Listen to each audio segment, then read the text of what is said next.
গতকালকে কি হলো? বাংলাদেশের সর্ববৃহৎ বিমানবন্দরে কার্গো ভিলেজে আগুন লেগে সব সরকার হয়ে গেল।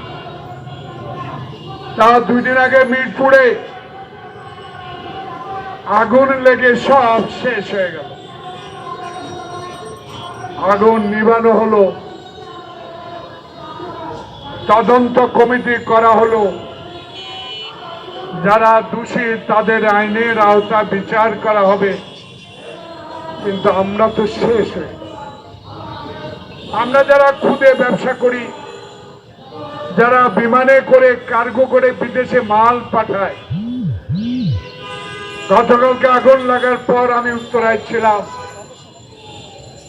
প্রিয় বন্ধুগণ, প্রিয় ভাইরা, প্রিয় মুরব্বিনেরা, 16 বছর আমি গার্মেন্টস সেক্টরে একজন খুদে ব্যবসায়ী, কোনোদিন ব্যবসা করতে পারি নাই। যখন আল্লাহ পাক তৌফিক দিয়েছে, জুলাই আগস্টের এই বিপ্লবের পর 16 বছরের তারেক রহমানের নেতৃত্বে যে আন্দোলন সংগ্রাম, সেই সংগ্রামে যখন প্রফেসর মোহাম্মদ ইউনূসের মতো একজন যোগ্য ব্যক্তিকে আমরা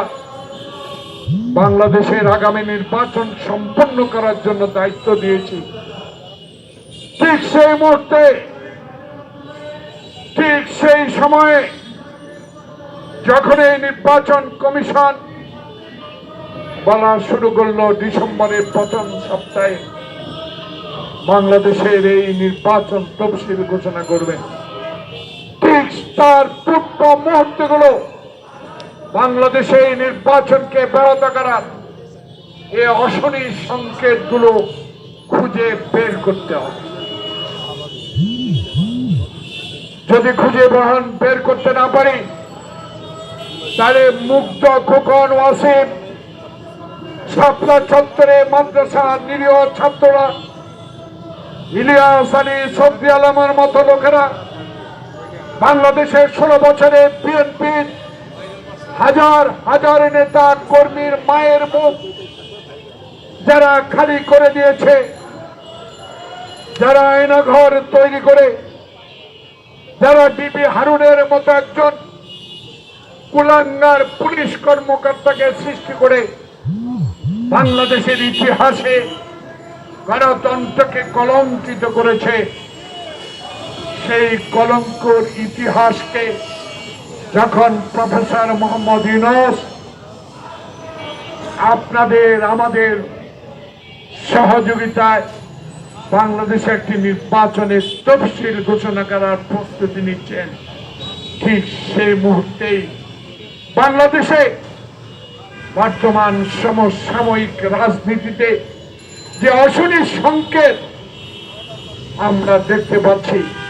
তার নিয়ে দু একটা কথা বললে, আমরা যারা মুক্তিযুদ্ধে অংশগ্রহণ করেছি, যারা 16 বছর 10 বছর আমি কারাগারে ছিলাম, তাদের মনে বড় দুঃখ থেকে যাবে। আলেম ওলামাগণ, দুঃখ আপনাদেরও আছে।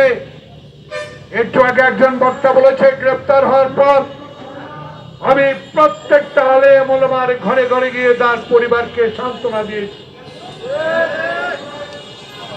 কারণ আপনারা আমাকে ক্ষমতায় বসাবার জন্য নয়, বিএনপিকে ক্ষমতায় বসাবার জন্য নয়, তারেক রহমানকে ক্ষমতায় বসাবার জন্য নয়, বাংলাদেশে শেখ হাসিনা যে নির্বাচনকে কলুষিত করেছে,